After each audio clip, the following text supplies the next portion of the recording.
Welcome back to Healing Together, our journey through suicide and survival. I'm Dagmarie, your host, a life coach, and most importantly in this story, a wife who had to learn the hard way that love doesn't always save someone from their darkest thoughts. This is episode 2, The Baker Act, the battle we didn't see coming. And today I'm taking you inside one of the hardest weeks of my life, the week I watched my husband spiral, and the week I learned that even when you scream for help, you can still feel completely powerless. The day before my husband's first suicide attempt, we had an appointment with his new counselor. We walked in, and immediately the counselor asked, "What's going on with you today? You don't look well." My husband wasn't acting like himself. His energy was off. His silence was louder than any words. The counselor gently suggested, "If you're not feeling well, maybe you should go to the ER." But here's where it gets complicated. Unless a person explicitly says, "I'm going to harm myself or someone else," no one can initiate a Baker Act, and my husband didn't say it. He just sat there calm, controlled. He confirmed, "I'm not going to hurt myself or anyone else." But I knew something wasn't right. Let me explain something for those who don't know. The Baker Act is a Florida law that allows doctors, mental health professionals, police, or judges to involuntarily commit someone for up to 72 hours if they're a danger to themselves or others. But unless the person says the exact words or exhibits clear threats, nothing can be done. It protects civil rights, but sometimes it can feel like it ties your hands. The counselor asked what he planned to do after the appointment, and my husband kept saying, "I'm going to the military lawyer to file a power of attorney." That raised a red flag for the counselor. He told me, "I don't like that. Something feels off." Then he asked me, "Do you think that's strange?" And honestly, I said no, because we had been talking about doing that for months. It didn't feel alarming. But the next day, my gut told me something was happening. I walked in and caught him in the act, his first suicide attempt. He didn't want to go to the ER. He begged me not to call anyone, but he agreed to go to the VA in Tallahassee. When we got there, he met with the psychologist on call, and this time she invoked the Baker Act, and just like that, he was no longer in our hands. The hospital took custody. I couldn't bring him food. I couldn't visit. He was starving, but I couldn't feed him. I was told to leave. They told me I couldn't be there, and that's when I felt like I shattered into 1,000 pieces. Powerless. I got in the car, and what should have been a 1 hour, 30-minute drive home felt like a 10-hour journey. I was driving home alone, without him in the passenger seat for the first time in years. And our house,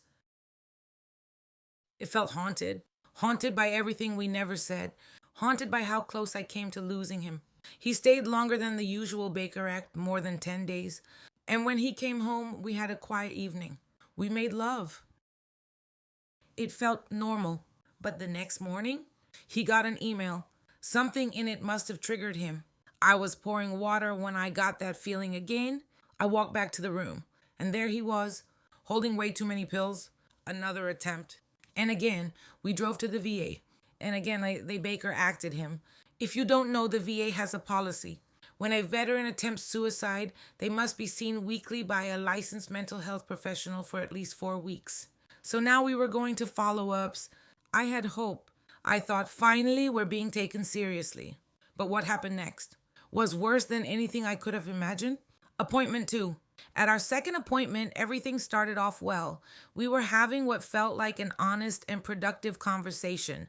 For a moment, I genuinely thought this therapist was someone who could help us, someone who truly understood. But then she opened her mouth and everything changed. She made a statement that stunned me. It was inappropriate and dismissive, and I couldn't just sit there. She says to my husband, "The VA just doesn't want you to die on their watch." And I lost it, because this was a man who gave 21 years of service, and now you reduce him to liability management? I was angry, passionate, protective. So I confronted her directly. I told her how wrong it was and that I intended to report her behavior. Her response, "Go ahead, tell on me. I'll just deny it." And of course, she wrote in her notes, "Wife is aggressive, unprofessional, out of place." And as we walked out, she said to my husband, "Hopefully you don't go home and start drinking." She knew my husband struggles with alcohol. That car ride home, it was the longest 90 minutes of my life. He kept repeating, I served 21 years and now I don't matter. They want me to feel this way? And I had no words. That moment shook me. The trust I had begun to build shattered instantly. Still, I kept my word.